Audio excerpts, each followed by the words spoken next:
find a girl at every show, but I will never let you know how much I regret the past and why watching you go, because hearts ain't smart, they're built for fools. Fall apart and let you break all your rules. It'll make you choose between a bottle and the blues. But my heart can't seem to forget about you. Can't forget about you.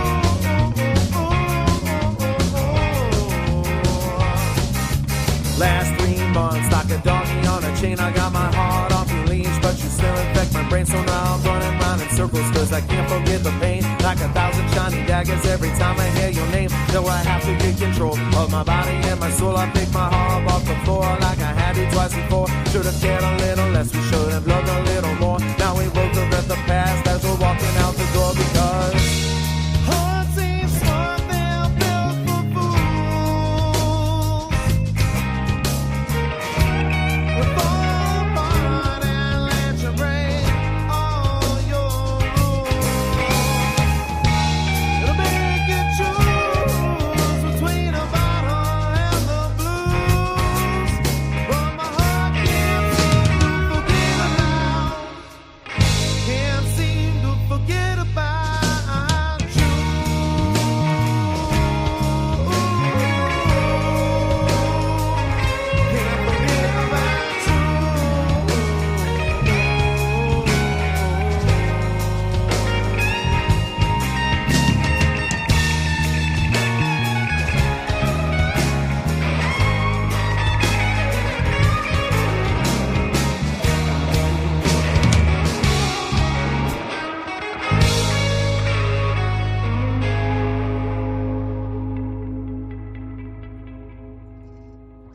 All right, Vikings fans, welcome into the Vikings pregame show here on the Scene Project Sports Network.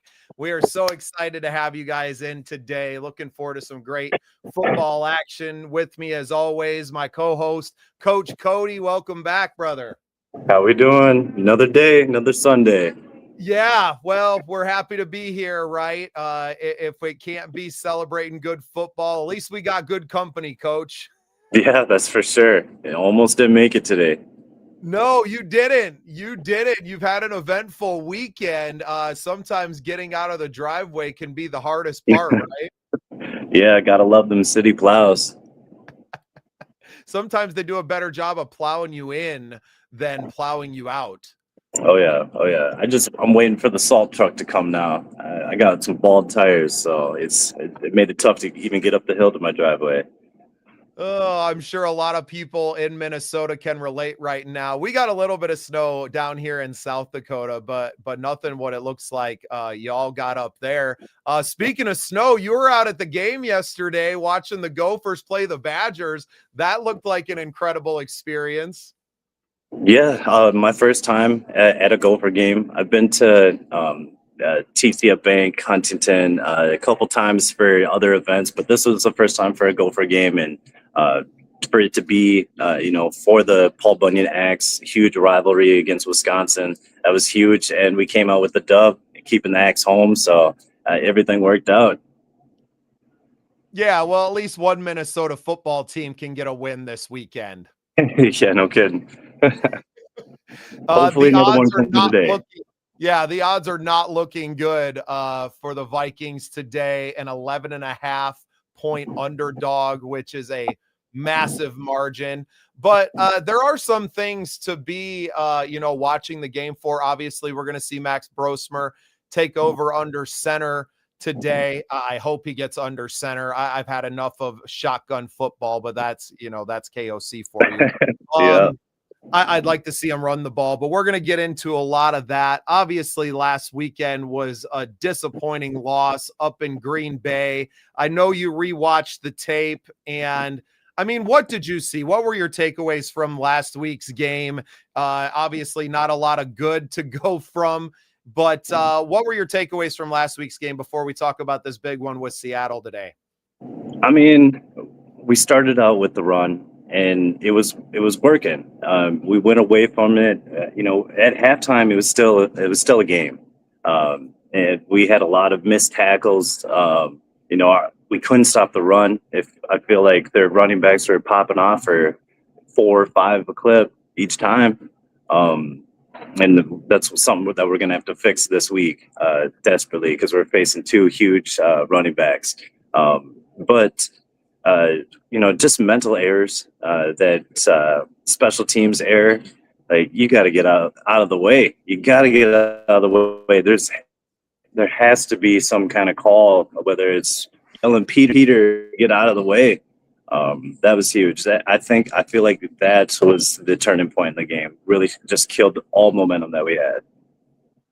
No doubt. And not just killed your own momentum, but you gave the Packers the ball inside of the 10, and it was pretty much over. And I think that more than the team, it killed KOC, because you were running the ball well in the first half. You were, it was opening up the play action. You saw JJ make a couple of great throws, not great, maybe good throws. The one over top of the defender to Justin Jefferson there. That was the progress you were hoping to see. And then I feel like you come out, you get a stop on defense, the special teams turns it over, and immediately you give up the touchdown and go down 2 scores. It was 9 points, right? It wasn't insurmountable, but I feel like KOC kind of has it was all shotgun from there on. I think we had 2 rushing attempts in the second half. Now, obviously, as the game starts to get more and more out of control, but I just don't see a reason why you couldn't come back out, even after giving up that touchdown, recommit yourself to the running game and go. And obviously, everyone's hypercritical of JJ McCarthy, and it hasn't looked good. I'm not bailing the young man out here, but as a coach, you have to do what's best for your team and best for your young quarterback. And I just don't feel like Kevin O'Connell has done that this season. Now he has another young quarterback behind the line, a very depleted offensive line now as well, with no Darisaw or Jackson starting in this game. You'd really like to see them commit to the running game and taking pressure off of number 12 today. Yeah, no, taking pressure off number 12 is going to be extremely crucial. Getting his first NFL start. He is a little older. Was he 24, 25?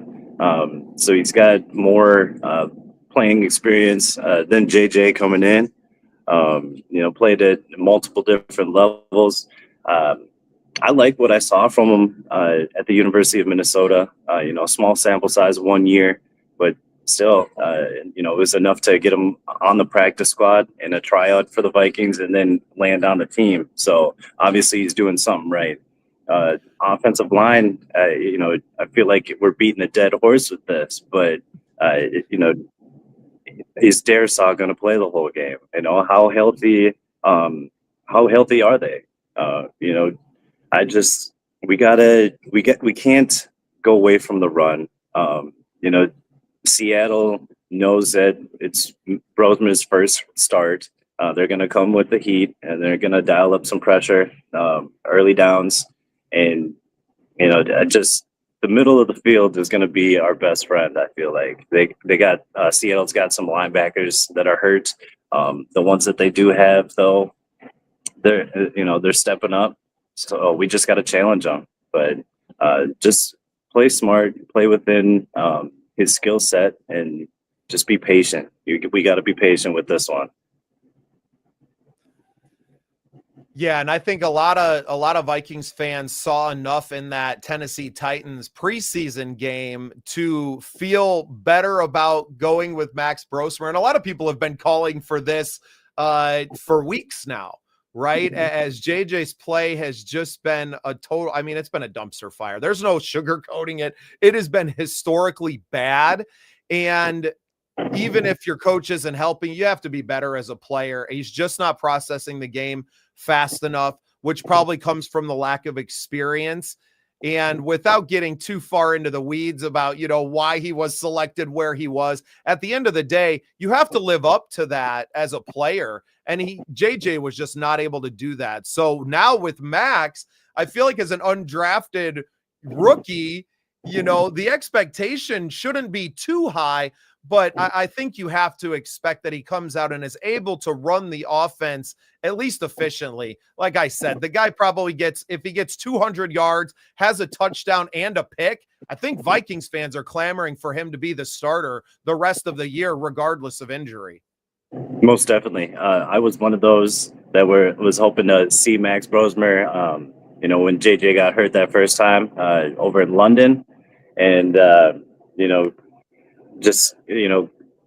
had to be patient. We're going to have to be patient with this one. Like I said, if he throws for that, there's going to be huge questions. If he does good, that's great. We finally found a quarterback that has got, a hold of the offense, or at least shown some potential. But then, you go back to it, and you and I spoke on this earlier in the week, but, then you wasted a first round pick on a quarterback. So it is what it is. But, and I wonder, Coach, how much the business side of this and not devaluing the pick that you did make, because teams are always struggling for quarterbacks. And even if you don't believe that JJ was worthy of that pick, at the end of the day, he still has value because of where he was selected in that process to another team that maybe was kind of high on him. Maybe they wouldn't have selected him 10th overall or traded up for it, right? Like maybe there's not that pick made, but you're hoping to get something out of him. If he's not going to be the quarterback of the Minnesota Vikings next year or on the roster, then if you're talking about like you're not going to cut him, right? Right. No, you're not just going to give him away. Value. Well, and I wonder if that's coming into it. If you outright benched him right now, you tanked the value of that player moving forward. And that has to be in the back of the GM and their, front office's mind as you're moving forward. If you're telling the world that an undrafted rookie is more valuable to your team and gives you a better chance to win outright, not because of injury, over your number 10 pick 2 years ago, then you might as well cut him at that point, because what are you going to get? A 6th or a 7th round pick for him? There's just no value there. When coming to the end of the season, there's plenty of other teams that are in quarterback hell that would maybe give up a 2nd round, a high 3rd, a 3rd round pick for this guy. You're playing a different game now. It's not about wins and losses with this team anymore. You're probably better off losing, as much as as fans, we don't want to watch crappy football. But at the end of the day, it's still a business, and you have to be thinking about the long-term ramifications of this team. You are all but statistically eliminated from playoff contention right now. I know they're still putting us in the hunt on the graphic. I think a lot of us can be real about where we're at in the process right now and ready to start looking to the draft. This team's got a lot more problems than just quarterback. And I think all of that has been exposed over the course of the last 12 weeks. Yeah, a lot to unpack there. Yeah, I mean, it is a business at the end of the day, a multi-billion, trillion-dollar industry, and so you got to make money, and money's got to be the bottom line, but you also have to put out a good product on the field. And so, you got to find that happy medium. That's just what you broke down right there, with the value of JJ McCarthy. That's gold right there, because that's a headache all in itself to try to unwrap. And that's why I don't get paid the big bucks to do that yet. But well, and I don't think a lot of fans think of all of those things, right? No, not at all. Obviously want to show up and to have that. You want to have a good product. You want to win football games. Fans don't want to pay the amount of money that we pay to go to these games to watch a quarterback that they just don't believe in right now. But the front office, I mean, best case scenario for them, JJ stays in concussion protocol the rest of the year, and you don't have the controversy. I mean, let's be honest about what Kwesi and his front office are thinking right now. But we're not here to get into all. We had a whole offseason to talk about that stuff. Let's get into the game, Coach, and get into your keys to the game here. controlling that run game. You talked about that two-headed monster and keeping them off the field. We got to tackle. I was so unimpressed, especially with a guy like Van Ginkel's tackling last week in Green Bay. We ended up just letting that team run all over us. We can't have that same mentality today.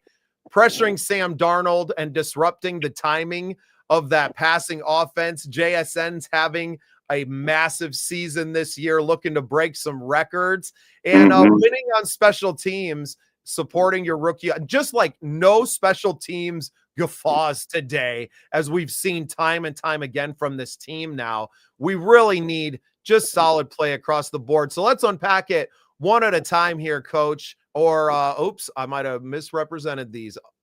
Oh, here we go. Key one. That Seattle run game is stopping the momentum early. Yeah, Seattle's run game. I mean, Kenneth Walker and Zach Charbonnet, they got their own little version of a two-headed monster over there. Kenneth Walker is your speed, catching the ball out of the backfield. They both can, actually, but Zach Charbonnet is basically their short yardage, goal line back, and they use them both perfectly, in my opinion. I was rewatching that game, Seattle against Titans last week, and just the way they use that run, a couple swing passes to the backs, they're doing play action to the tight ends, and then hitting JSN, Smith and Njigba over the top twice, almost three times. So that the run, just stopping the run is going to be huge. If we can stop the run, that frees up our defense, and just we definitely can't have depend on our defensive backs to cover for 5+ seconds today. They had huge wide receivers, impact makers, even Cooper Kupp, Raheed Shaheed, a couple of their tight ends. I'm blanking on the names right now, but Cooper Kupp, even if he's not, affecting the game, catching the ball, he's a heck of a run blocker. And Sam Darnold, he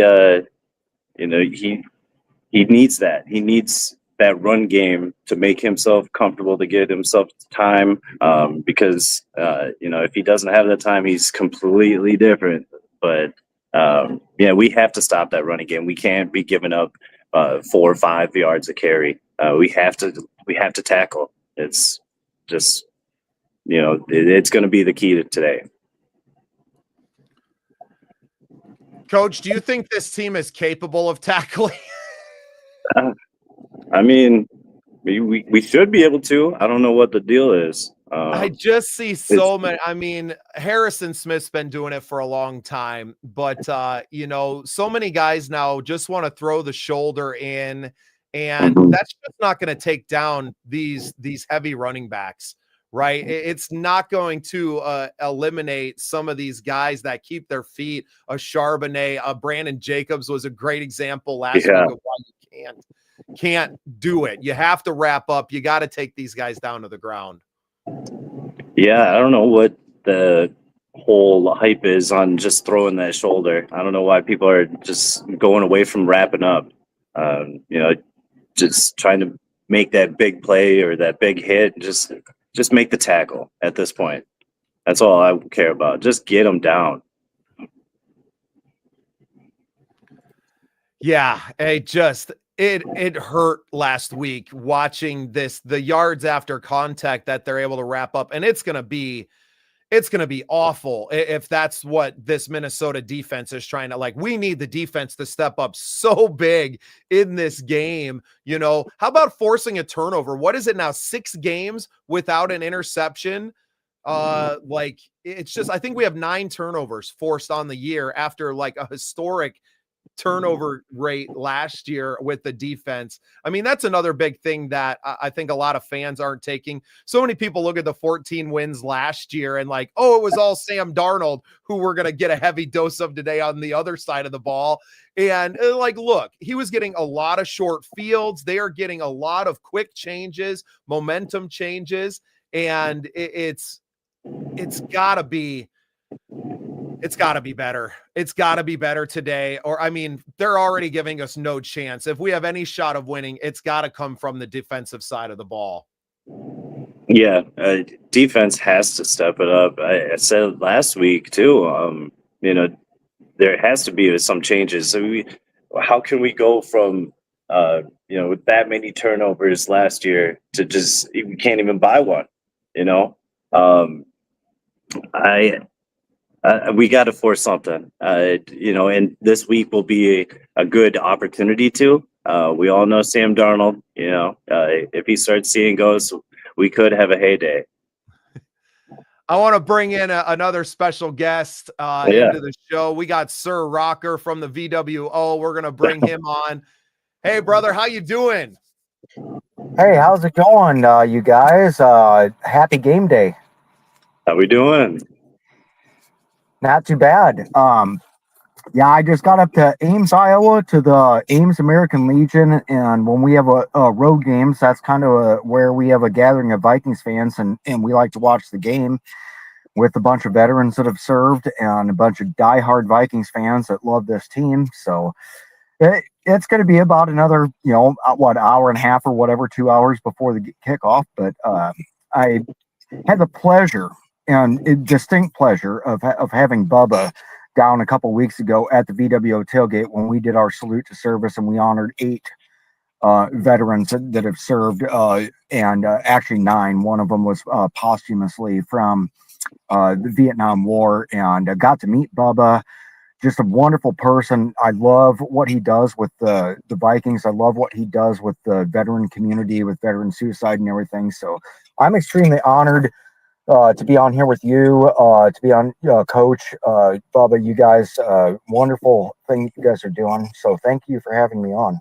Yeah, well, and we know you have a sports show of your own as well. You have the Valhalla Hour on the Huddle Sports Network. So looking forward to a lot of crossover with you guys in the future too. I love these kind of fan-centric and fan-driven content and just talking sports. And we kind of want this show to have that tailgate feel and to give us something to do and a place to vent our frustrations and celebrate the wins. And obviously a lot more of the former this season. But hey, Sir Rocker, can we get you to stick around? We're going to go through some more of Coach Cody's keys to the game. Absolutely. I will be here. I will be here. Awesome. Well, let's move on. We were talking about that rushing attack and stopping the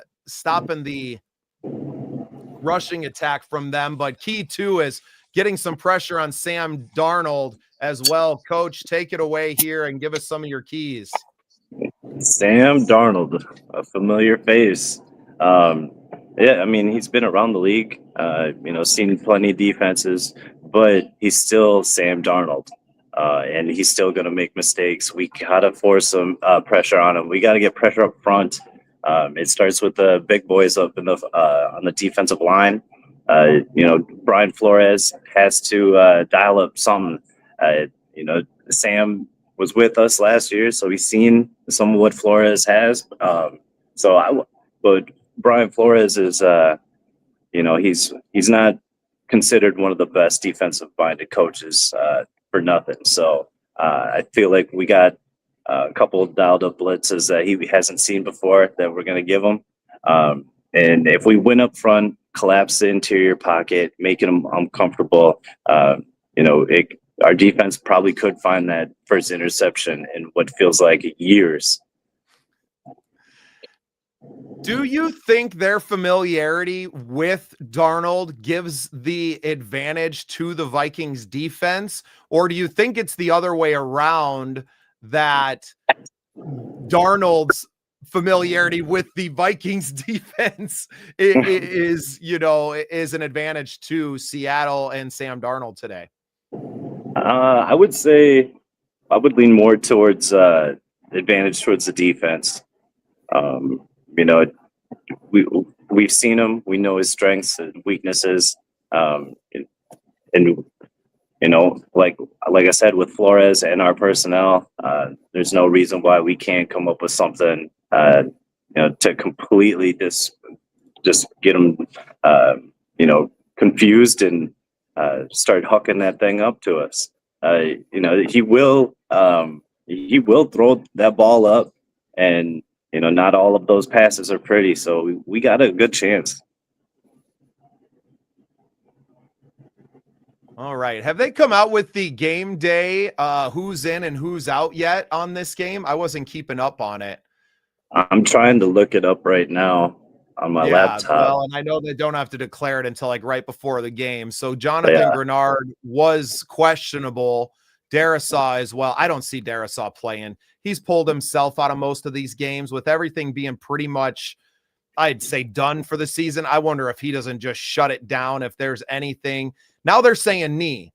So that's interesting to me that it was listed as the knee again, because when he came out of the game, it was for a foot injury, they said last Sunday. But then on the injury report here, it's showing up as the knee again. So Grenard listed as questionable. It'd be nice to see him because that totally changes what the defense can do. Dallas Turner's a great young player, but some holes in his game still and some limitations on that end. Yeah, no, they'll probably not bring out those the starting lineups until probably another hour or so. But I'd love to see Grenard on the field. That's a good point that you bring up about Darisaw. Just with the injury, having it be a foot and now it's the knee, that's kind of a red flag right there. But I would love to see him out there, even if it's not the whole game. But just get out there. You got to get reps. I mean, we got to get a rapport with this offensive line, even if it's not for this year, for next year, if we decide to keep the same core. But hopefully we draft a couple. We'll see. Rob, any insights? Yeah, go ahead. So I alluded to this yesterday when we did our noon show on our 8:00 show. One of the biggest things that I think we might have miscalculated on when we were building the defense this year, specifically in free agency, is we were used to kind of playing with the lead last year. And Brian Flores's, I can't even talk. Brian Flores's defense is actually set to excel, if we have a tie game or somewhat of a lead and everything. The one thing that we're still not very good at is run stuffing and run blocking. And you bring in Jonathan Allen, you bring in Javon Hargrave and everything, great at putting pressure and collapsing the line, but I'm still not seeing as to where we're able to stop anybody from running up the middle when it's a 3rd and short situation or a 4th down and a yard to go. That's what I would like to see improve, because we have got to be able to get those stops today. I think the key is we have to stop the run game, and then we also have to stick with ours, especially with a rookie, Max Brosmer. I think I read he is going to be the first Golden Gopher quarterback to start an NFL game. It's paramount that we get things going. And it doesn't even need to be just a straight rush. I mean, it can be a screen pass or a toss in the backfield to Aaron Jones, but I think Aaron Jones is very paramount on this. The disappointing thing with Allen Hargrave is they're not doing what they need to do. Jalen Redmond was a jewel that we found last year. I mean, he is doing an amazingly good job. And you see Levi Drake Rodriguez get put in there, in my opinion, does a lot better all around at the run than what Jonathan Allen or Javon Hargrave is doing. It's very concerning to me that we can't stop people on short yardage on 3rd and 4th down. And that just keeps our defense on the field longer. It tires them out. A lot of it has to do with the fact that we can't get any kind of production on offense right now to extend our own drives and go down and actually get touchdowns, not field goals. So I will concede that part. But I need to see something out of those guys today. I mean, we paid them a lot of money, and I'm talking about Jonathan Allen, Javon Hargrave. I need to see some run stuffing. I need to see some stops.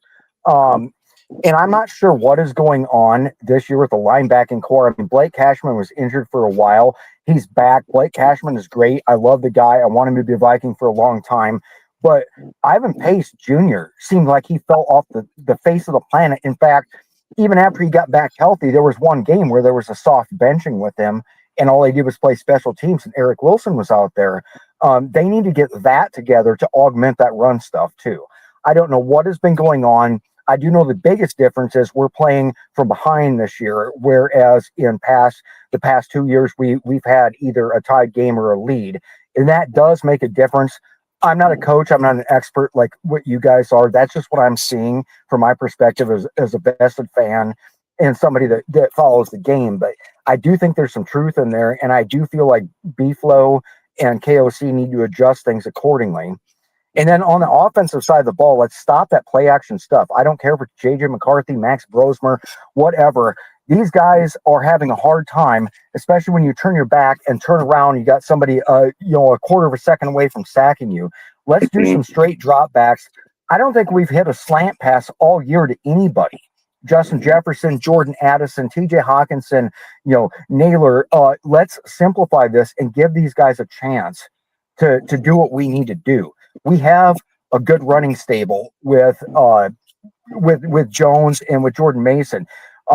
Let's give this kid starting his first game a chance to be able to find Hawkinson and Addison and Naylor and Justin Jefferson on some slants. I don't like the trickery. I don't like the complexity of what we're doing right now, if that makes any kind of sense. Sorry if I was long-winded.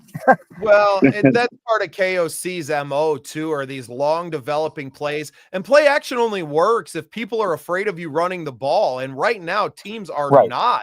You can see it from Green Bay last week, is as soon as you were down by 2 scores, you came out and that first 3 and out, shotgun. You didn't even try to run the ball at them, which was really the only thing you were having success doing in the first half. And then you're able to set up these plays. Like, nobody is scared of you running the ball because KOC will just not commit to it. And I think that the tape is out on him. Teams know this. Even if you have a great stable of running backs, your coach, who is the play caller, is not going to do it. And the system that he runs are all of these long developing plays and move. Like, it just takes so long. And with inexperience under center, those are really hard to pull off because it takes a little bit of moxie back there to make some of these work, right? But yeah, I mean, Micah Parsons just destroyed KOC's game plan last week. That second half was embarrassing. I know everybody's putting it on the kid, but it comes down to play calling. It is your job as the head coach and the offensive play caller to make what you have work. And if you can't trust the kid, then you need to do it. And you can't put all of this game now onto Max Brosmer, because the last thing you want is to come out, Max looks like crap today, and the season just totally falls apart. Fans stop showing up, and you have everyone up in arms. I mean, that's what leads to people losing their jobs, right? And I think that, as much as the Wilfs love KOC, maybe a little less so on Kwesi, if you have a PR nightmare going forward for the rest of the season because you have no quarterback, you are in serious trouble as a franchise, and that would be a big problem. Yeah, and I love this comment from our guy, kneecap biting with Smoking Jeremy. Jeremy's a good friend of ours. He's on our podcast. He actually writes for a Lions column in a Florida newspaper. So yes, he does follow all the North, and Jeremy's a great guy. Right. And how long has it been since Aaron Jones scored a touchdown in the red zone? How long has it been since we've even seen the red zone? I feel like the offense the last few weeks has only been Will Reichard, who's coming up here in key 3 as well. Like, that's been our only offense. We haven't scored a whole lot of touchdowns. I mean, the Bears game, you had a Jordan Mason run, I'm pretty sure that went in, but that was from outside the 20s as well, outside the 20 as well. So yeah, it's kind of embarrassing to watch this offense right now, unfortunately for Vikings fans. And it's bad on offense when you're talking about the special teams as one of your keys to the game. Well, you almost have to talk about it, Bubba, because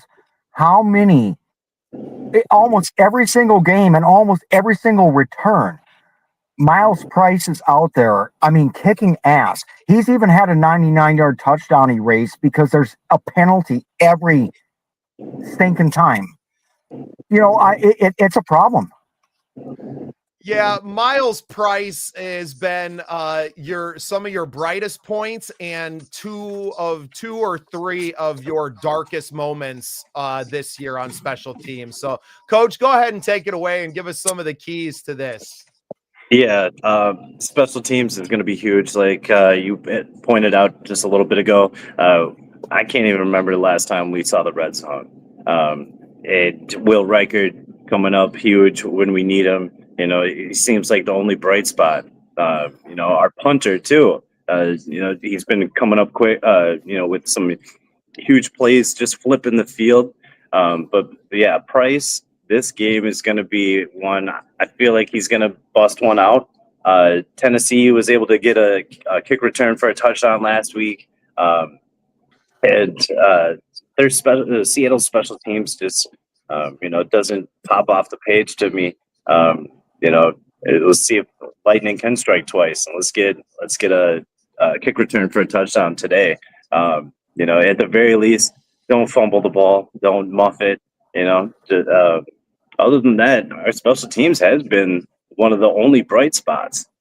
So, Will Reichert's going to set a record for most 50-plus yard field goals in a season. honestly, Because we can't get the ball out there. Oh, it's so sad. It's so sad that the season that started with so much hope has come to this. I know it. But lastly, we just got to stay patient with Max Broser, rookie quarterback. Run the football consistently using short passes, slants, like you said. Use that middle of the field. Just give our players a chance. Let's see.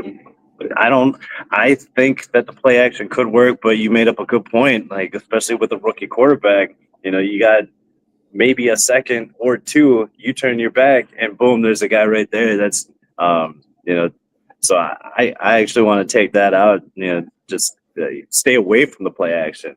But keeping them out of obvious passing downs is going to be helpful. And, running the ball is going to help that out. So, I'm hopeful for the kid. I got nothing but respect for him. Met him a couple times, but we'll see what happens.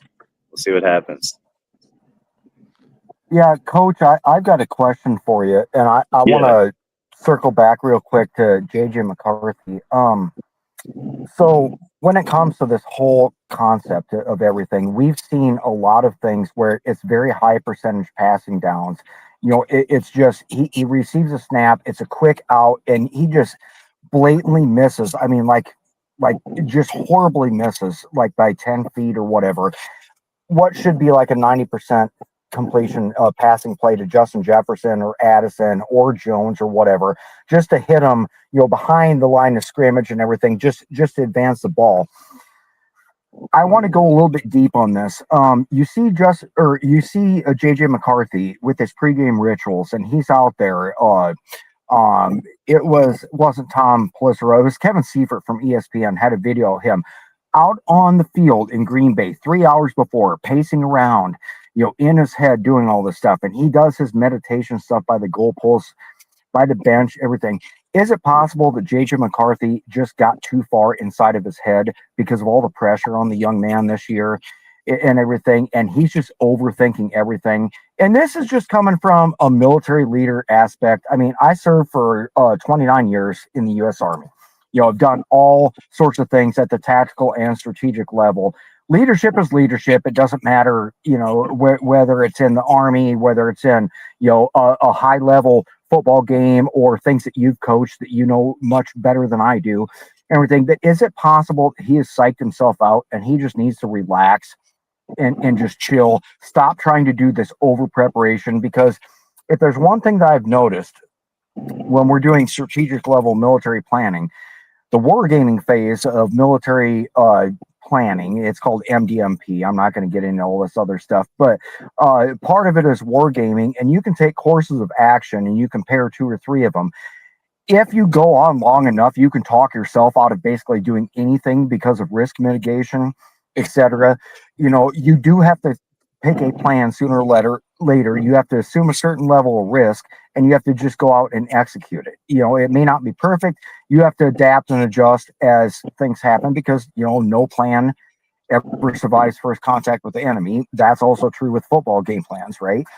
Mhm. Is it possible he has psyched himself out so bad, just being in his own head, that he's made himself ineffective on the field? And what can Max Brosmer do to not do the same type of thing? It looks good and it briefs well and it looks great in the media if you over prepare, but it also can be detrimental, because at some point in time you have to have confidence and you have to rely on your abilities that you've been coached and you've been trained to do, and your natural physical abilities. I just feel the kid psyched himself out of starting. I mean, yes, he's injured, he's got a concussion, I get it, but there's some things going on that's way deeper than just the game here. And from a coach's perspective, I'm interested to know your thoughts on my theory here, if that holds any water, or if it's just me being a dude looking in, at what could be going wrong, because he's better than that. I mean, he's Yes. still a rookie, but what do you think on the mental aspect of what has transpired with him here? Most definitely. Like you said, I think he did psych himself out. Just having the pressure of being, a high draft pick. Everybody talking about you. Now conversations are coming out comparing him to Jamarcus Russell. So there's a lot of pressure and a lot of outside noise, and you got to be able to shut that out. At the end of the game, you're just playing the football. You're just playing the sport that you've been playing for your whole life. You don't have to make it any more complicated than that. A lot of people just, they wait. They want to do something and they have to wait for the right time. I'm going to wait until this happens and then I'll do this. Or they're waiting for that perfect moment. You got to just go and do it. Like you said, you're going to deal with some bumps along the road, but that's where you learn and grow. For Max Brosmer, I don't think he's going to have to deal with that as much, because he, undrafted free agent, he doesn't have any people don't expect much from him coming out right away, but I think JJ definitely did psych himself out. Some of it, the meditation, I meditate, and that helps me, but some of the stuff I just feel like it's just for show. Yeah. And go ahead. Well, and I was going to say that, when he's playing in college, he's playing under one of the biggest personalities in professional sports, right? Mhm. That wasn't JJ McCarthy's championship team.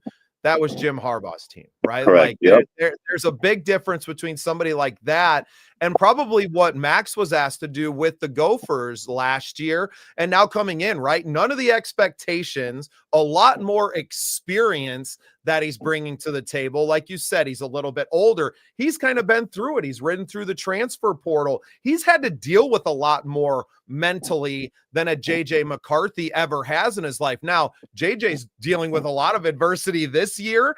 And I mean, he's on the team next year. I don't think, because of the value and things we were alluding to earlier, Coach, that Mhm. he's on this team. And I think they're more than likely what you're going to see is a competition moving into next year. Can a guy like JJ learn from this? You've worked with a lot of young players who have dealt with adversity. I think a lot of fans are just writing the kid off and he doesn't have it, but he's also 22 years old and he did not play any football last season.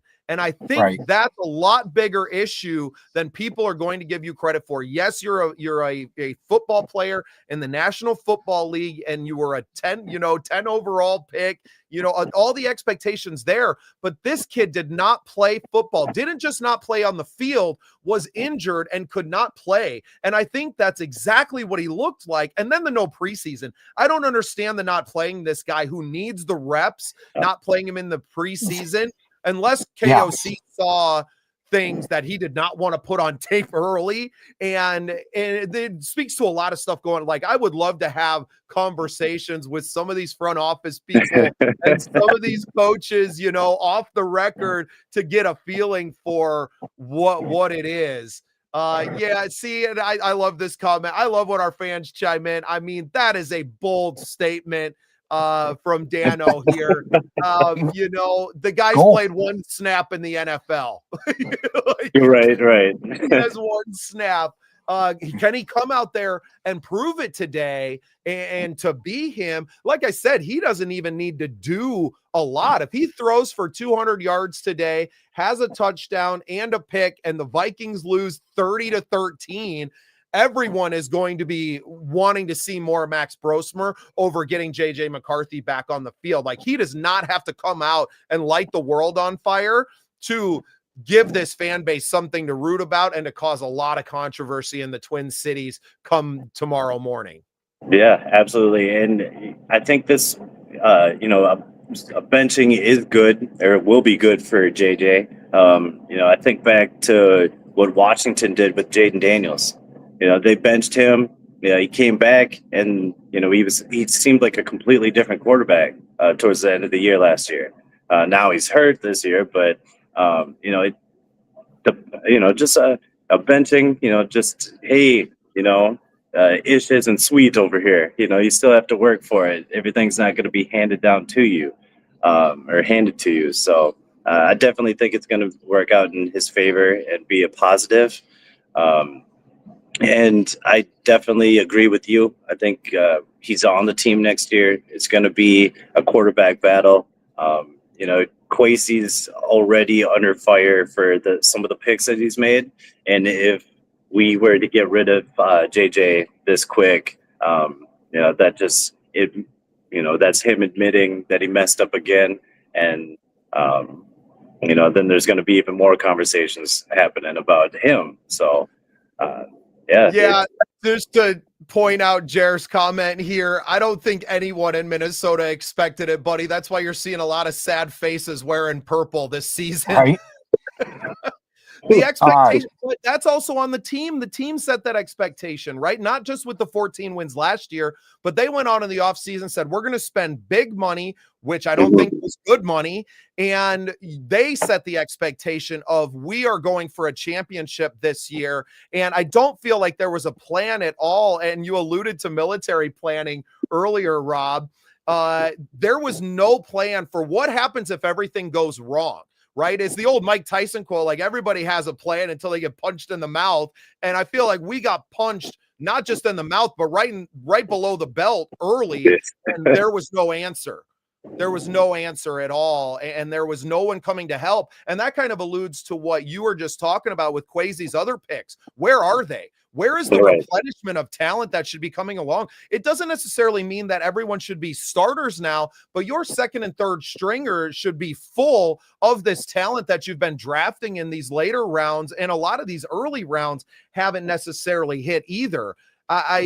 There's already talk of Kwesi not being around next year. I don't know, you know, if the front office has the stomach to go through a change like that. I don't think they're letting go of KOC. Now, that's to be seen. Like I said, if you have a QB controversy or Brosmer comes in and the offense still looks terrible, there may be people calling for KOC's job by the end of this season as well. And a year after winning the coach of the year, that sounds crazy, even coming out of my mouth right now. But this season has become such a PR nightmare for this team that you have to wonder, how far does it go? Because I don't think anyone has the stomach for a full teardown and rebuild, which is what you're heading to if people aren't able to make moves on the fly right now. Look, Hawkinson is burnt toast at this point, man. He's awful. He's awful out there. People saying he's a top 10 tight end still. Like, what have you been watching? He was a tight 10 top end, right? He was a top 10 tight end in years past, but he is so slow now. He's ineffective in your passing or in your running game, or even chipping in the passing game, because he's so much slower now. This team regressed a lot more in the players than I thought anyone. I think they felt from the front office through the locker room that they kind of had it in the bag when really they overachieved because of a historic defensive performance last year. And you got to reap the rewards of that. To think that's going to be the same year after year without putting the work in the off season and through the season, you have to kind of shake your head at what everyone was thinking. Yeah. Right. And it's one of those things as to where I was ecstatic at first that we finally, for the first time in over a decade, put money into the offensive line. I thought going into the season, we finally did the things we should have been doing for the past 10 years. And then it turns out everybody's injured. Last week was the first time our supposed starting offensive line on paper actually played a full snap together, which, I mean, that right there says a whole hell of a lot. What did they play? One snap together, Rob? Yeah. Right. And then you look at things and it's like, okay, look at how many people are in our prime right now. So Justin Jefferson is in his prime. Hawkinson's at the end of his prime. Darisaw is in his prime. O'Neill's at the end of his prime. You know, Jordan Mason's in his prime. Aaron Jones is on rented time. He's at the end of his career. You know, and then you look at defense and everything. We haven't drafted an actual effective cornerback in years. We're playing the free agency game with corners. These linebackers we got, Cashman is probably entering his prime. You know, Ivan Pace, who the hell knows what went wrong with him? You know, you look at all of this, and then we're screwing around, and we don't have a quarterback to play a game, and that's why it's justifiable. I seen this morning on the NFL thing with Stephen A. and all that. Everybody's are the Vikings wasting Justin Jefferson, blah, blah, blah. It's like Addison's entering his prime. You know, Naylor's entering his prime. Do we need to do something? Yes, but there was a myriad of things that just went wrong, you know, this year. I don't know if it's that much miscalculation, but when you sit here and you made the point, Bubba, what are we doing with these draft picks?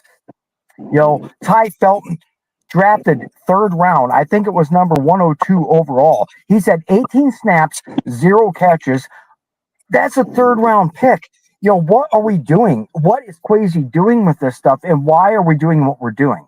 It's just uber frustrating as a fan sitting here watching this, you know, but then again, you know, you look at Tyrion Ingram Dawkins, you know, when he's had a chance to come in and our pass rushing is rather loaded, but we've also been injury ridden with Van Ginkel and with Grenard with the stars. You know, Dallas Turner's come in. He's had his moments. He's also had moments he probably wish he had back. You know, I mean, it's kind of 50-50. What are we doing here? You know, I agree. Kwesi's drafting is freaking awful, and that's one of the biggest reasons why we're in the position we're in right now. Well, there's going to be accountability for this team. Somebody's heads are going to roll, whether it's at the top or it's scouting department or who it is, that's to be seen. But we got to get to our player to watch today. And I mean, who else could it be besides Max Brosmer at this point? I mean, there's really only one player that's out there that everybody wants to see and someone to cheer for right now. Coach, did you say you've met Max a couple of times? A couple times, just in passing, you know, just a couple words, but didn't get a chance to have an actual conversation. But I mean, just off that, you know, small sample size, he was, I gained a lot of respect for him. You know, just the fact he took the time, because he was busy getting between practices and stuff. But just taking the time to, you know, to say, hey, you know, meant a lot, you know, and showed a lot. But, you know, I'm excited for him. I actually saw a couple of Max Brosmer Vikings jerseys yesterday at the Gopher game. So I was kind of jealous. I wanted to know where they were at and how I can get one. So, but real quick, going back to that Kwesi, I believe the only reason why he's still around is because of how, you know, the luck he's had with the free agents. I hate the fact that we haven't, that we're doing this cornerback carousel with the free agents as well. But yeah, I don't think he's going to be back next year. If the free agents that he signed this year don't show any potential of the value that we've signed him for, yeah, he's going to be gone. But Max Brosmer, I'm excited. I'm going to be glued to the TV. I got to work, but TV's going to be on while I'm working, most definitely.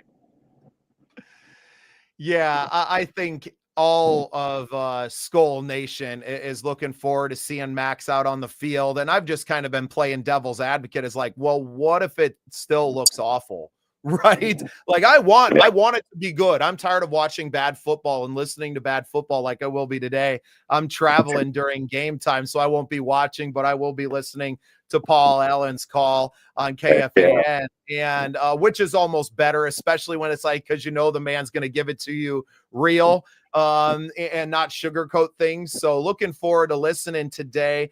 And like I said, Max doesn't have to be perfect. I don't think anyone the Vikings faithful, I guess, are expecting a win today. No one on the national stage is expecting this team to win. You really only need Max to come out and perform admirably. I said pedestrian in this thing would be good enough because it would be such a vast improvement over what you've seen from JJ. If he comes out and has a QBR of 80, it's going to be almost double what you've seen out of JJ McCarthy. So he just needs to come out and let the offense look a little bit like what we saw last year with Sam Darnold and playing Darnold in this game, right? Which, I mean, this game has massive implications for Seattle. They are not going to come out and take this Vikings team lightly. And I think they're going to look to kind of step on their neck early. They're going to get that running game going. So you have to have an answer for that. You have to be able to put some points on the board in that first half and show this Seattle team that, you might be out of it as far as the playoffs go, but there's a lot of pride and there's a lot of fans around the world and, especially at home in the Twin Cities that still believe in their team and are still spending money and attention watching this football team. You have to show up with some pride and to play that way. Nobody wants to see a team quit. Yeah, no, I remember when we had Christian Ponder, and like I kind of feel like that. Kind of feels like that time. Wanting to spend the money to go to the Vikings game, but just knowing like, it's probably not worth the money right now. But it's amazing how you can go a touchdown or two, 150 yards. If JJ has that just because of where he's picked, you're like, it's all right. But for Brosmer, being an undrafted free agent, he has that game. People are like, it's pretty good. It's just funny how all that plays out just because of circumstances, where someone was picked and, a high draft pick and kind of left over trash no one wanted. But he's a gopher. I always liked him. I thought he should have been number 2 quarterback from the start, but that's why we brought Carson Wentz in. So he doesn't have to go out there and show or be a superstar or anything, but just play within himself. Just play decent. Yeah, and if he does play decent, it sets the table for a crazy, crazy end to the season, especially if JJ clears protocol this week and it becomes a lot of drama, which if you're not going to have good football, you might as well have some drama and some controversy to talk about. It gives guys like me and Rob something to discuss on our shows, right? Like we still have to create content around this team. Friggin' help us out. Really. Rob, what do you think we're going to see out of Max today? Are your expectations pretty high for the young man, or are you on the other side of the fence with this? I'm kind of on the other side of the fence. I'm going to take a little bit of a glass half empty approach, but I am hopeful that I'm wrong because I love going in with expectations low and then somebody exceeding my expectations because, that just makes you feel better naturally. I do think some of the things, and this is a really trivial little thing, but like there's going to be times where if it's a 3rd and short, Max gets the ball, pressure's coming. He might just run and pick up a first down. Whereas at this point in the season, with Kevin O'Connell's play calling and McCarthy, he's trying to make a huge freaking chunk play and stuff on a 3rd and short and whatever. And it falls short, he gets sacked, whatever. I think Max just might tuck it and run and keep drives alive. That's the small little things I'm looking for. There's going to be a difference maker to keep our offense on the field so our defense isn't gassed. And when you got a guy that's in his first game and everything, that's what you get sometimes.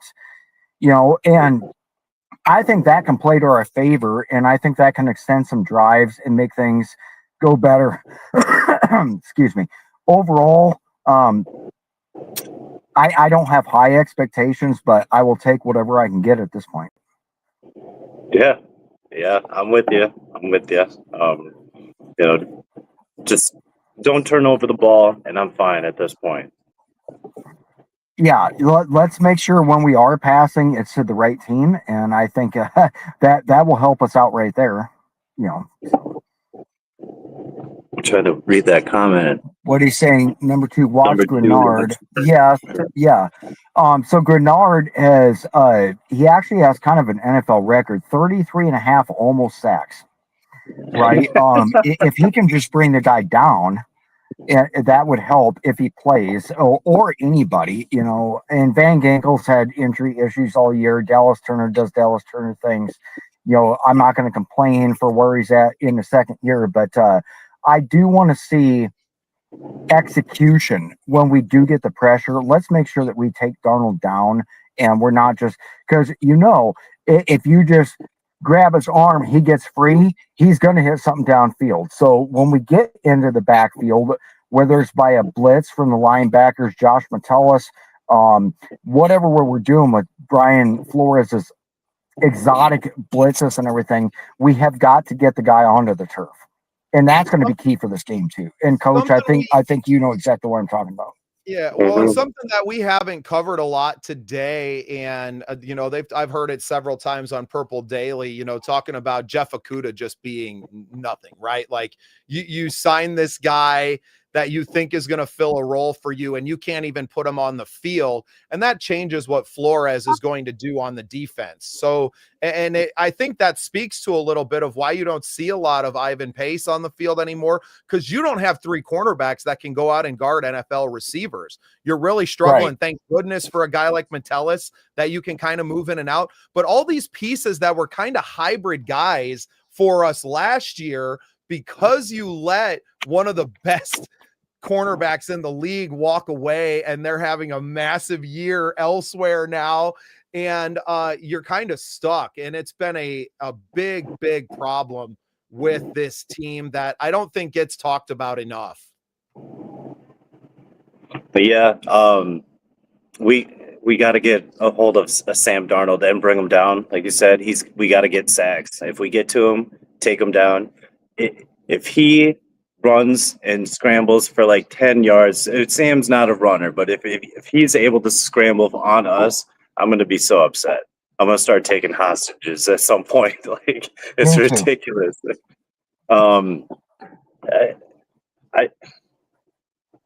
We need Josh Metellus was so huge because you could put him everywhere, and what helped that out was Cam Bynum. When we had Cam Bynum, we had another person that could cover if needed, and that would allow Metellus to drop down and be kind of like that hybrid linebacker. And I trust him a whole hell of a lot more than Pace. Right. Yeah. And the thing of it is, we let Stephon Gilmore walk after last year. My opinion, Byron Murphy has really regressed. It's not good back there. And, Harrison Smith, this is his last year, regardless. And it's questionable personnel decisions because what are we going to do at both safety positions next year? I mean, what are we even doing at both safety positions this year, for that matter? I know. And then cornerback is. I mean, we already discussed this ad nauseum. I mean, there's things that need to be done, and while the Vikings have done a good job of being able to stock up draft picks for next year, my point on my shows yesterday, both of them, was yes, we could do this, we could do that, we could stockpile all these draft picks, but remember one thing: Kwesi Adolfo-Mensah is still making these draft picks. What good does it do to win the battle of having all these great draft picks, and then if we F every one of them up, where are we at as a franchise?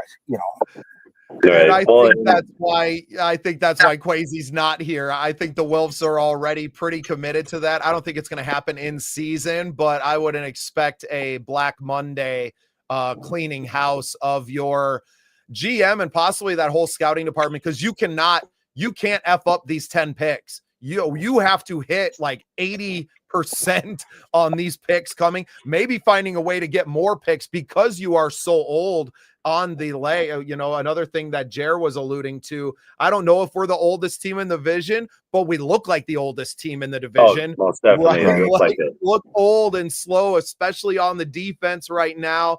And, because of what we were talking about earlier, you have Justin Jefferson in the prime of his career. Addison should be in the prime. It just seems like I haven't seen him really getting open, right? I mean, JJ hasn't had the time to get him. We'll see. Addison has to be a difference maker in the game today for you. But if he can't get open, and you've seen some regression from your wide receiver 2 position, this team's in a lot of trouble moving forward. And I don't think the Wolves have the stomach for a full-scale rebuild, right? So how are you going to rebuild this on the fly when you're already $40 million over the cap for next year? Cuts are going to be made. Like, there's a lot of issues to be solved in the off season here. And it's sad that we're having to talk about it in week 13. Yeah. Undeniably. Yeah, I agree. Clinton, I think we're ahead of you. We're getting rid of Kwesi right now. A KOC might be on the chopping block if you fail to do anything next year as well. So yeah, in Clinton's opinion, if we do not win a playoff game these next 2 playoffs, which you're not even going to make the playoffs this year, you're going to struggle to make the playoffs next year. I'll bring up Broski Bear, another one of your friends, I'm going to assume, Sir Rocker. Yes. Broski's a great guy. Well, that Bears team looked dominant in Philadelphia, and that's a problem. And as someone who spent years watching the Bears, my family's from the Chicago area. I watched that team quit on me last year, and that's why I kind of hung it up. And I've been a fan of this Vikings team with my wife. She's a big Vikings fan. So I've been watching the Vikings team for several years, where last year I was like, I would much rather root for a franchise that doesn't quit. Right. And a fan base that doesn't quit either. Obviously, seeing what the Viking World Order was all about last year at the whiteout game, and just living in South Dakota, there's not a lot of Bears fans out here anyway. I want to celebrate with someone. Right. So I kind of, but I still consume that content and watch that team. And I mean, I kind of made the comment on your guys' show, Rob, that KOC would have vomited trying to run that play, the play calling scheme that Ben Johnson ran against Philadelphia. They rushed for, I think, 260 yards. Yeah. KOC would have thrown up on his play sheet. Right. Well, and the thing you can't do, and Coach, you can agree to this, you cannot be run, pass, and hope you get it, and then punt. I mean, you can't do that, but at some point in time, you've got to figure out high percentage pass plays on some first downs and some second downs mixed in there that you cannot F up, right? And the problem is McCarthy was effing them up every time, and that's what stalls you out. You've got to be able to hit on those things, but we do need to commit to the run and stick with it. Our running backs can run. Jones and Mason can get the yards. And if we got to bring in Xavier, whatever his name is, God dang it, I can't remember, and Miles Price even, we can do this on the ground. It's just I don't think Kevin O'Connell's committed to more than 10 or 12 runs a game. once things start getting out of hand since the season started. And that's kind of befuddling in and of itself. But then again, when you get down by several scores, you're limited on what you can and can't do as a play caller. I'm not an expert on that. I would really defer to Coach and you on that. But it just seems like I feel like we've had so many times where Aaron Jones has been going and dominating, and then all of a sudden we just quit when we get in the red zone. And then we end up settling for a field goal and we never get back to it. Is it just me, or are you guys seeing the same shit here? Or stuff? I'm sorry. No, I'm seeing all that too. And you can't just do the run first down, run second down, hope that your pass play on third down is going to work. You can mix it up. Even pass on first down. Swing pass or short pass that acts as a run. Just get 4 or 5 yards, 3 yards even. Just move the sticks, move the chains. But it's difficult when, there's a few throws that JJ had and he couldn't even get it to the running back in the flats. So yeah, he has trouble hitting that swing pass, and that just has to make you shake your head as a play caller as well, to give AOC a little bit of grace there. But and that's what that's why I love coaching is you got to stay on your toes. You got to be able to audible and adjust, account for variable change and stuff. And, sometimes you're going to have to be thrown off your game. Like you said, Aaron Jones is popping off and then we just go away from it. Like we'd never even met the guy. We don't even know if he can run. It does get difficult. We're top 10 in rush yards per attempt. Yes. So, that doesn't make sense right there. Why, it's working. Why not keep going with it? Yeah, you might get down, a score or two, but you're still not out of the game. So, I got a question for you, Coach. And I've been wanting to ask somebody that actually knows football that is coached. When you're in situations that your O-line is obviously getting decimated, or it's getting manhandled. Because we see this a lot as Vikings fans, right? We go in, we have a game plan, and it's clear that we cannot physically match up. It's just not going to happen. No matter how much you bring the tight end or CJ Ham up as a fullback to help him block in blocking, we are getting manhandled on the O-line. So it's going to be a problem. It's you can already see it in the first quarter. It's going to be a problem the whole entire game. And our coaches just cannot seem to make the adjustments necessary. What is the best friend and the best type of play calling you can do to help that quarterback out when you know that you're just screwed for the whole game because we're going to get manhandled and it's not going to change? No halftime speech is going to fix this. These guys are going to get manhandled. What can you do, and what kind of plays can you call for the quarterback, and what can you coach the quarterback to do differently when you know that the guys are coming through and you're going to be under pressure almost every snap back?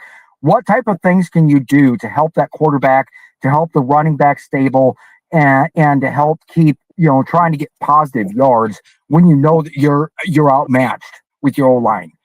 Well, if that's the case and, everything you're working, your game plan just isn't working, it's not going to work, you have to make changes. If not, then that's the definition of insanity, basically. It's just not going to work. But, going into a game where, there's some weak spots, glaring weak spots, and you can identify them, it just, especially with a rookie quarterback, it's just a lot of mental, just sitting them down, let them know like, hey, pressure is going to be coming from this side. We already know about this going in. So let's not get down on ourselves and upset when it does happen. Stay calm, and just work within his system, whatever he's comfortable with. Let's rock with it. Let's try to build off that type of thing. sometimes coaches and players will kind of get thrown off their game, and they don't really have a backup plan or anything, and then they start winging it, and then everything goes all to hell. So just setting them down, letting them know, hey, this is what we're going to be expecting. It's gonna come. It's not a matter of if, it's when. Don't be surprised when you do see it, and that'll help help prepare him. And short passes, get the ball out quick, tosses, if pressure's coming from that left side, you can't necessarily abandon going to that left side, but you just got to get more creative with it.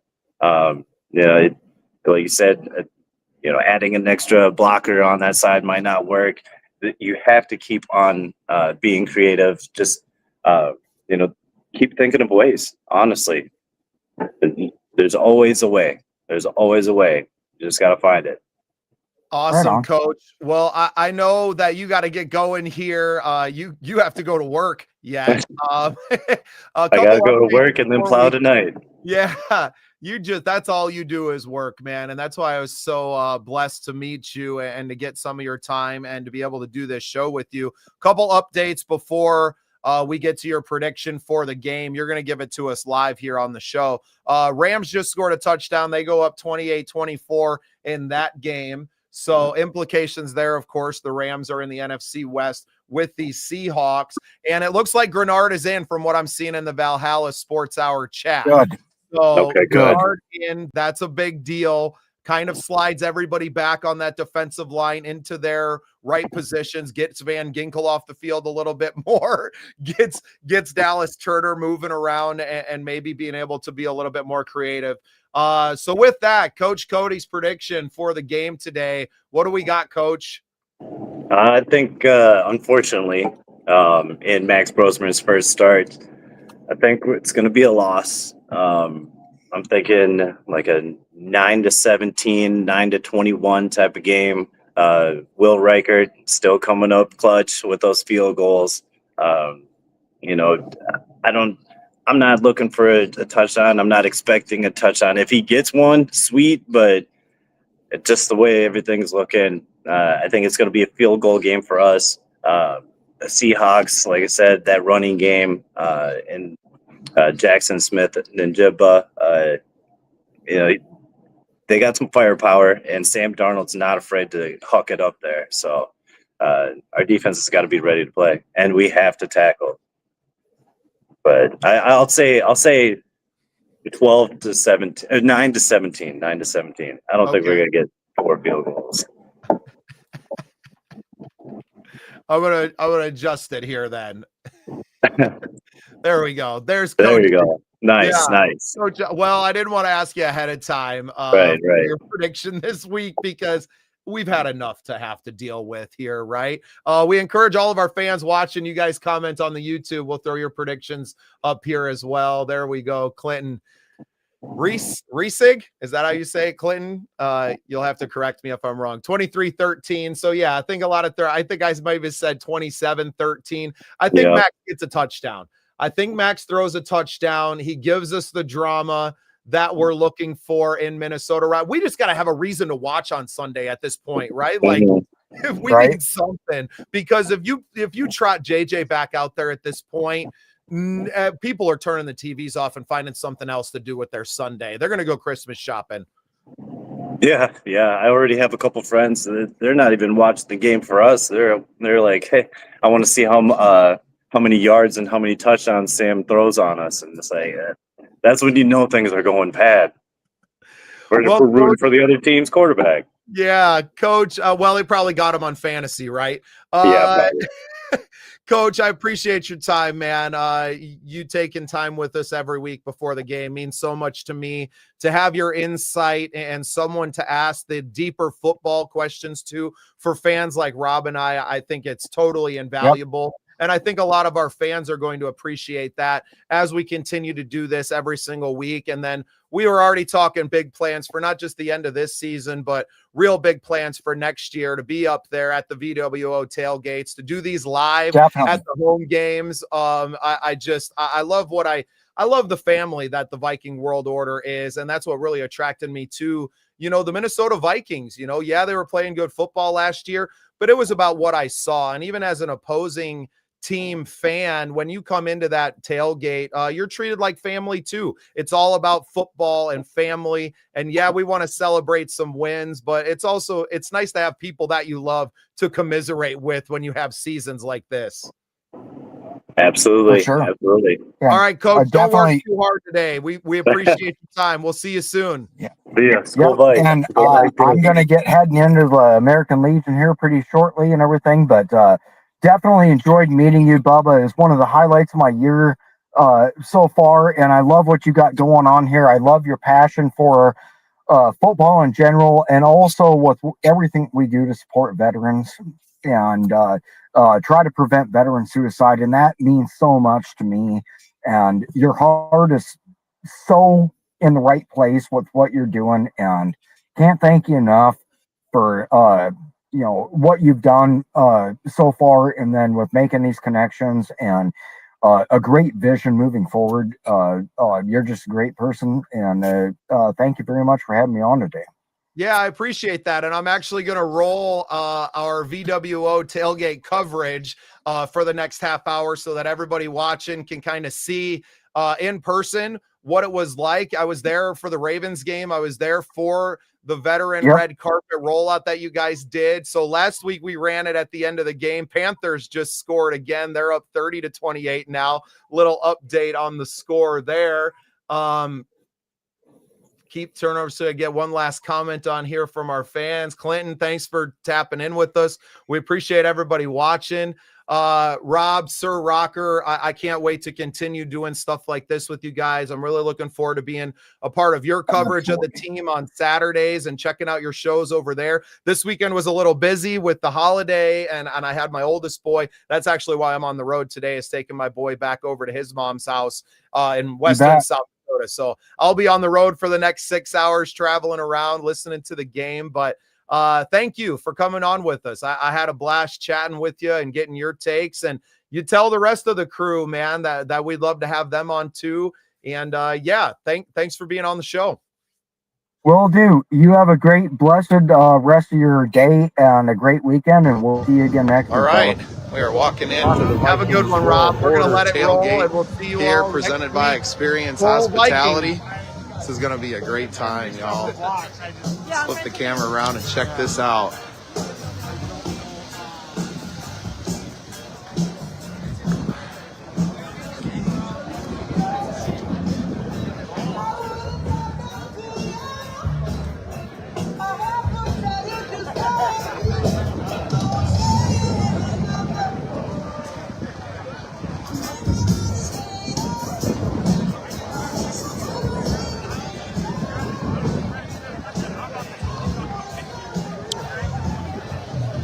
Great vibes here, always. We got former players stopping through all the time.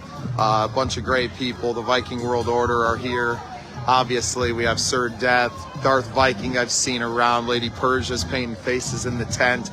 Awesome vibe down here. I absolutely love these people and these parties that they put on. So it's about 9:15 here in the morning right now. Already a lot of people here milling out. This place will continue to fill up until game time when everyone heads over to US Bank. Look at the location of this place. Look at this. I mean, we are a block from the entrance to the stadium. So as soon as it is up and ready and open, we will be making our way over there as well. A great day here. I'm gonna flip the camera back around and take you guys through and show you some of the amazing people that are here.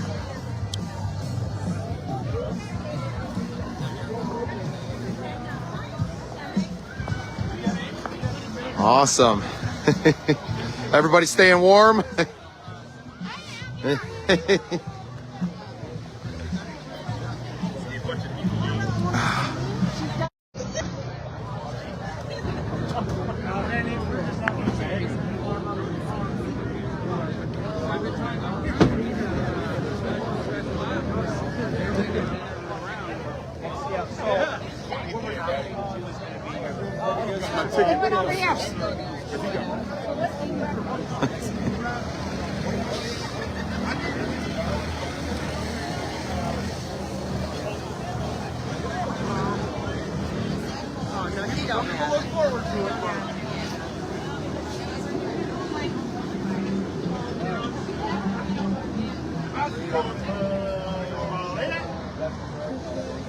Everybody's dressed up. We got buzz balls.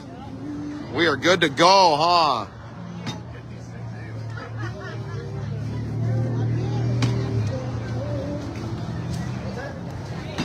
Oh, nice.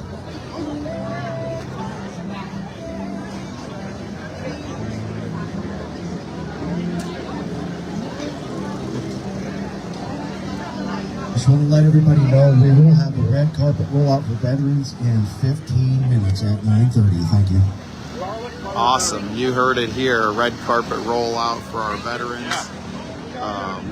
We appreciate our veterans. This is a military appreciation game with Veterans Day being in just a few days.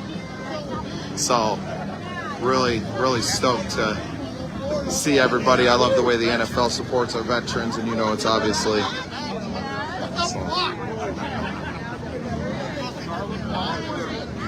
love this. I was looking at you and I'm like, I wish I had that. I know. Well, yeah.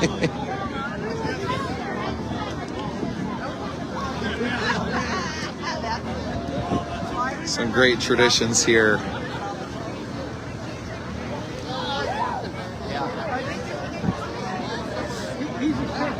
Love the family that is the Viking World Order.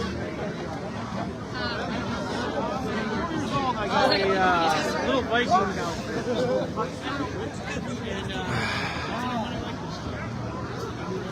We got the Raven Shredder here. Yes, sir. since I was 18 years old. Season ticket holder since 2009.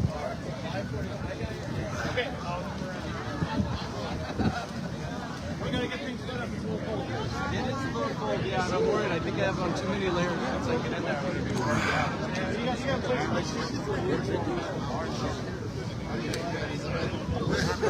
Awesome. You got some great wares here. This man's at every single game. He follows the Viking World Order around. Some awesome custom pieces. All kinds of great stuff. Handmade. Incredible.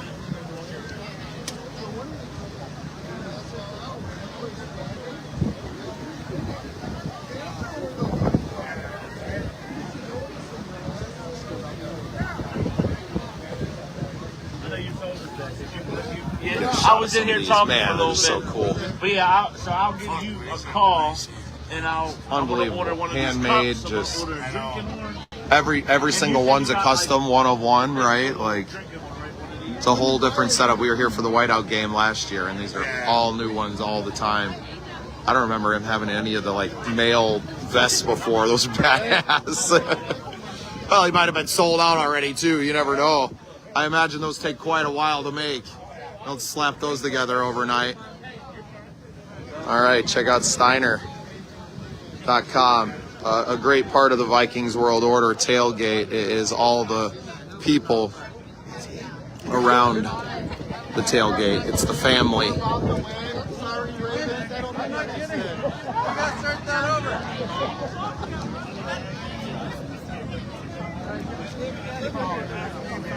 And continue to fill in here, and we're going to do a red carpet rollout in about 15 minutes, so I'll be staying live for all of that. Yeah, great times here. So cool to be a part of this and to have an invitation to come and take part and to capture these moments. I'm truly appreciative to the Viking World Order crew. And yeah, look forward to doing a lot more of this with everybody in the future. So many friends that we made here last year, here again. And it's really it's just a fun time. It's a great time out here. Still don't know if we're going to make it into the game or not. Looking forward to it if we do. But for me, it was really about just capturing this vibe with everyone and showing this to all of our fans and friends. And what is what it is really here. Yes, it's about football, but it's about family. And I think that's what's so important to me to capture, and especially on Military Appreciation Day, to be able to do this is just a really incredible experience for me. We have some of our OCVS coasters with us, so be looking to spread a few of those around with everybody. And yeah, appreciate you guys. Stay tuned. I'm going to stay live here today because I don't know how long Facebook is going to let me continue to do this, but yeah, we're live here checking it out.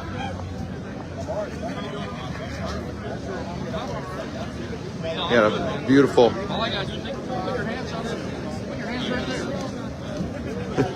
Beautiful setup here. Beautiful setup. All right, I'm going to turn it around. You guys can watch.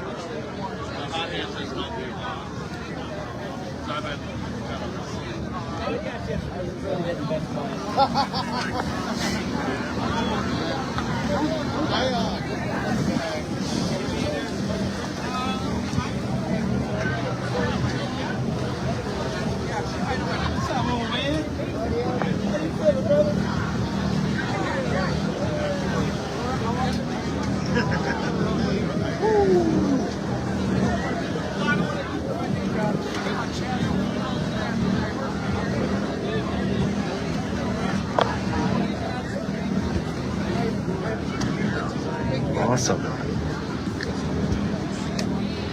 Got our coasters out here. I'm actually going to keep one of those in my pocket, a couple of them, for some friends.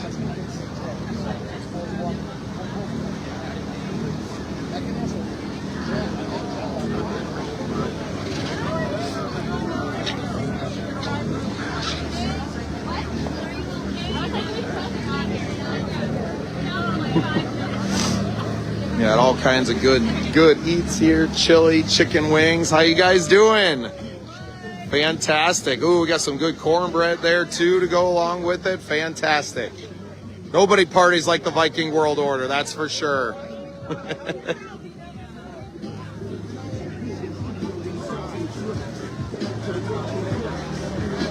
Man, the smells here. Incredible. Oh man, those chicken wings smell delicious.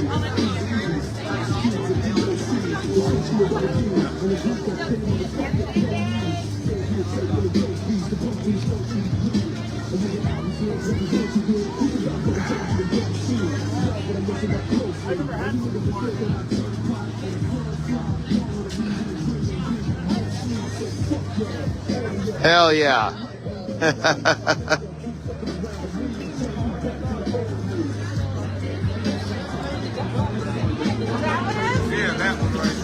You looking for me?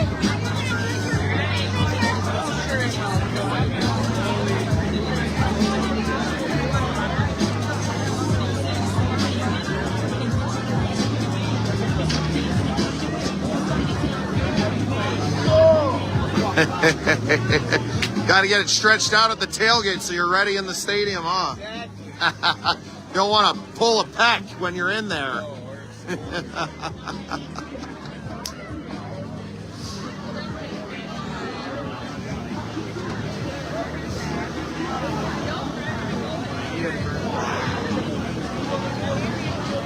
Awesome. Well, we got the veteran red carpet.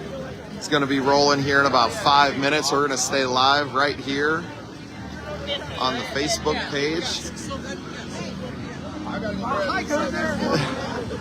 I'm doing good.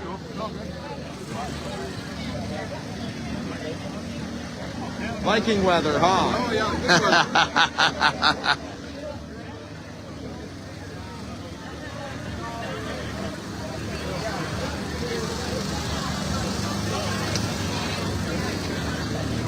Back when they were playing over at Minnesota Stadium, 17 below.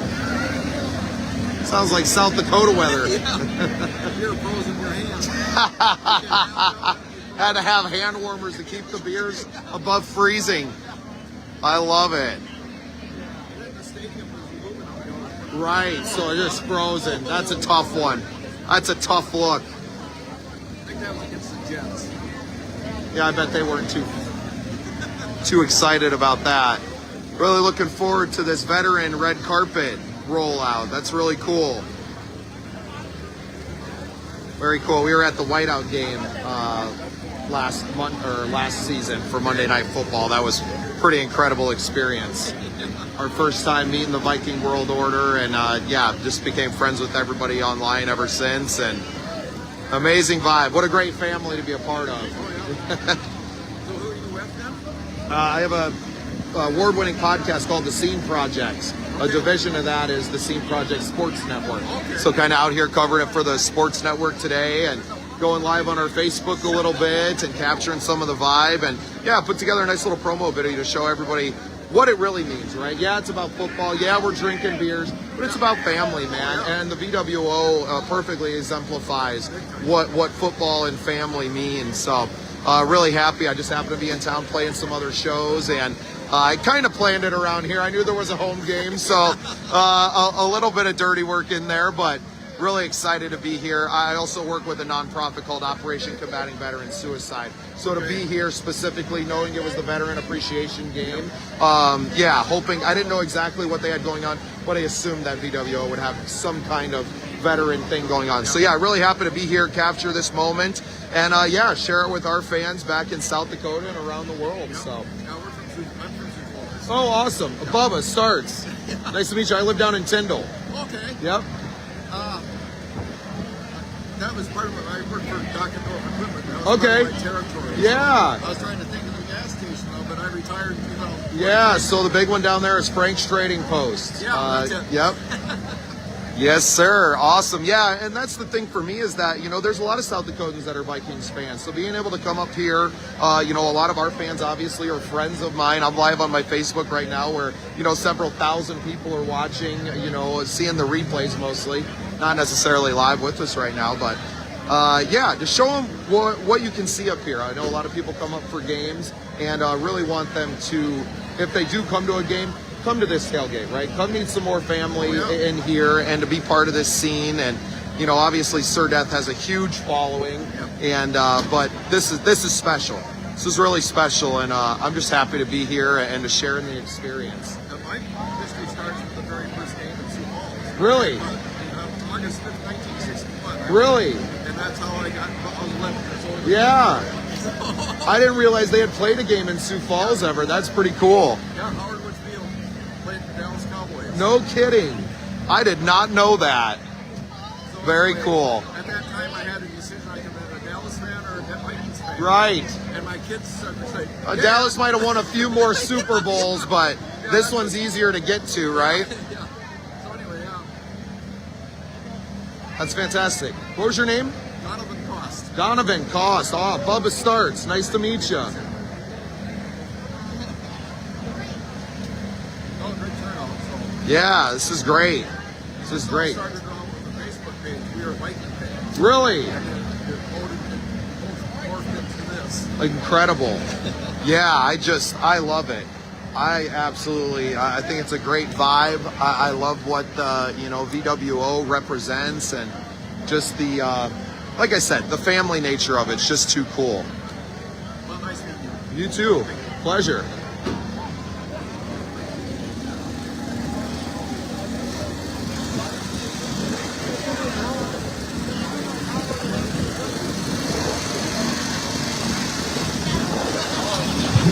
All of our veterans that are getting honored today go ahead and make their way over toward your Are you selling the patches? Get things rolling as soon as we can get everybody assembled. Thank you. Are you selling the patches too? Fundraiser? $10? Yeah, I love it. So I work with a nonprofit, Operation Combating Veteran Suicide. I set some of our coasters on the table there as well. I would love to buy one of those. My money's in my pocket, but you just have a couple left. Can I take one from you? Here.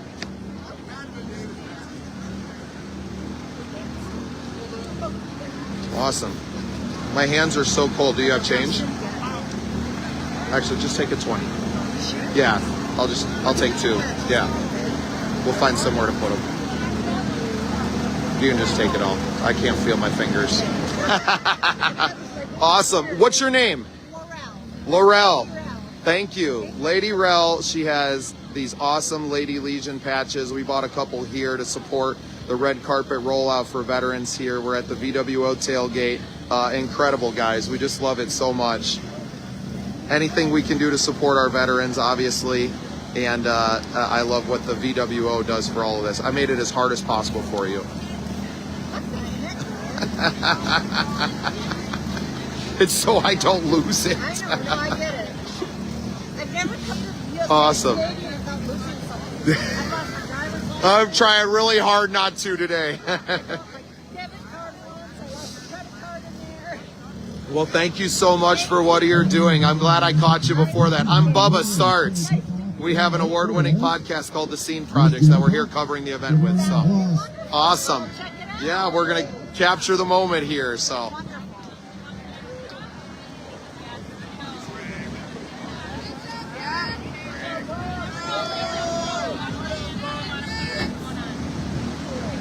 I call bullshit!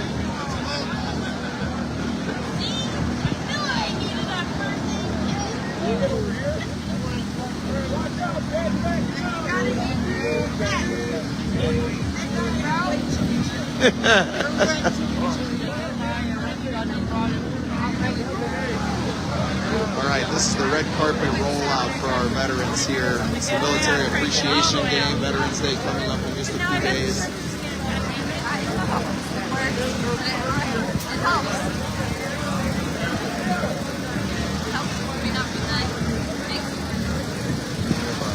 Operation Combating Veteran Suicide posters.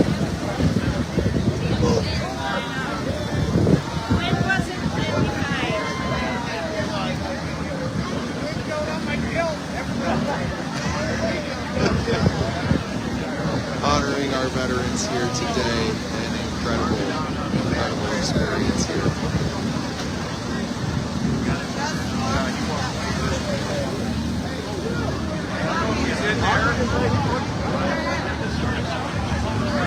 Why you just go to this guy here?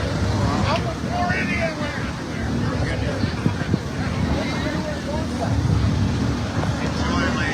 Thank you.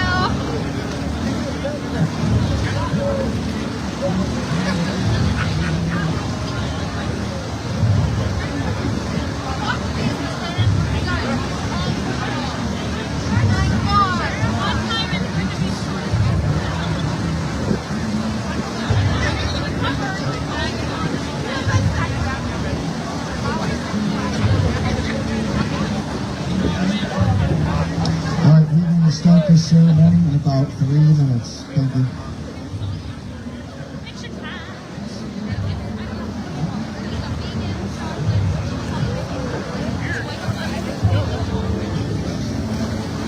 He's one of my closer friends. Now that you wobbled always just get hard.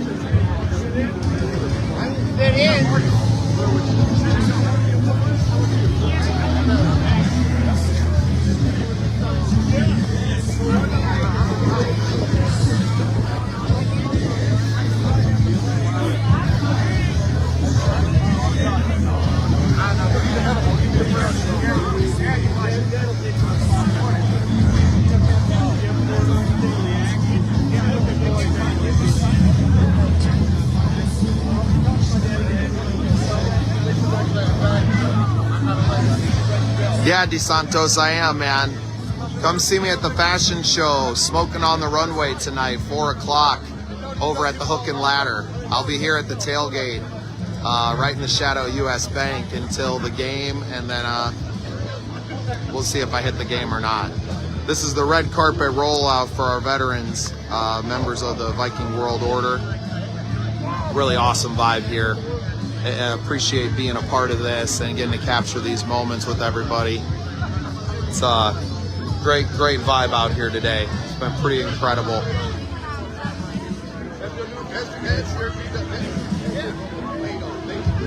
Come on. You gotta be.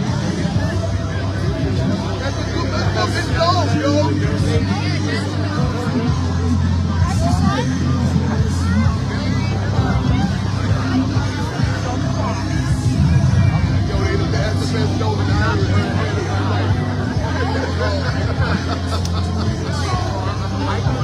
They are. I mean, I've had some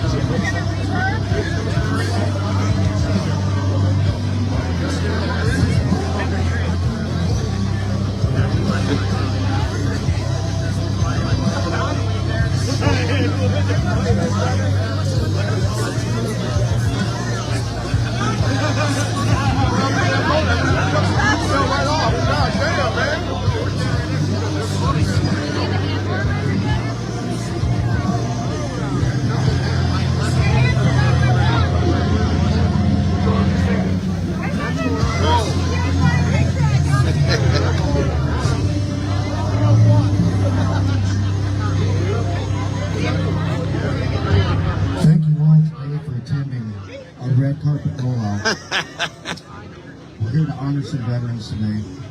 Veterans, who are they? Fathers, sons, sisters, brothers, mothers, neighbors. Veterans come from all walks of life, race, religions, and nationality. Many have varied reasons for serving, as varied as the sands on the seashore, yet all chose to be a part of something bigger than themselves and basically write a blank check to the nation they love, up to and including, as Abraham Lincoln so eloquently stated, the last 4 years of devotion. Why should we honor veterans? Firstly, it's the right thing to do, and secondly, not all vets were not there in the history of this nation. During the Vietnam War, approximately 2.7 million men were served. Over 58,000 I was protecting it. Many of them were not welcomed when they came home. Many of them had to take off their uniforms at airport bathrooms. They faced societal anger from a generation that was unable to, at that time, separate the war from the war fighters, and they suffered in silence. For all Vietnam vets here, including the old man from the Viking World Order, if you've never heard it publicly, I don't think there's going to be much you can do about that without blowing out everybody up front. you won the battles you were asked to fight, and may we all resolve today to never treat our generation of veterans like the Vietnam veterans were treated. Thank you. It is said that freedom isn't free, and above the entrance of every VA hospital it says the price of freedom is visible here. However, not all words are visible. For each veteran bears their own burden based on their own unique experience of loss, sacrifice, trauma, and service. It's their burden to bear, and they bear it. Silently, stoically, until they no longer can. Some reach out for help, others don't, and that's why we're here. We're here to honor these vets. There's a number, 22 a day. 22 a day is average veteran suicides in the United States. 1 a day is a tragedy, 22 a day is a disaster. However, my message today is a message of hope. The hope for a future where we don't have to live like this. Today we have assembled as human beings who are united by a common cause, our love of football and of our respective teams. But we are also united in our support for those who have enabled us to enjoy these luxury items like a tailgate setup, like game tickets, by their service, sacrifice, and efforts to keep us free. So we pause today to recognize them for their outstanding service. For all veterans who may be bearing a burden today, know this, you're not alone. And these people gathered here today are here because they care about you, your service, and your well-being. Today, we specifically honor Sergeant Promotable retired Jason Weaver of U.S. Army. Yeah! Staff Sergeant and Drill Sergeant Eric Gurecki, retired U.S. Army. Yeah! Sergeant First Class retired Ron Latson, U.S. Army. Yo! Chief Warrant Officer Rick Conklin, U.S. Army. Yo! Corporal David Henry, United States Marine Corps. Happy birthday, Marine. Yo! And Specialist Ryan Knaus, U.S. Army. We Yeah! also posthumously are honoring Staff Sergeant Ralph S. Guck, killed in action, Vietnam. For these people and for all of our veterans here today, we appreciate you, we support you, and we love you. God bless you, and God bless the United States of America. I now ask that everyone stand and face the flag. Today's national anthem is going to be performed by Miss Cheryl Pendleton. Yay! All right.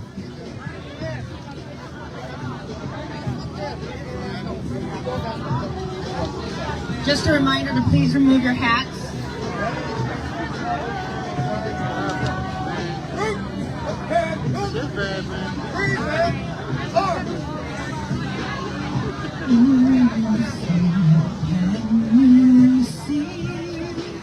By the dawning light, once so proudly we hailed at the twilight's last gleam.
SPSN.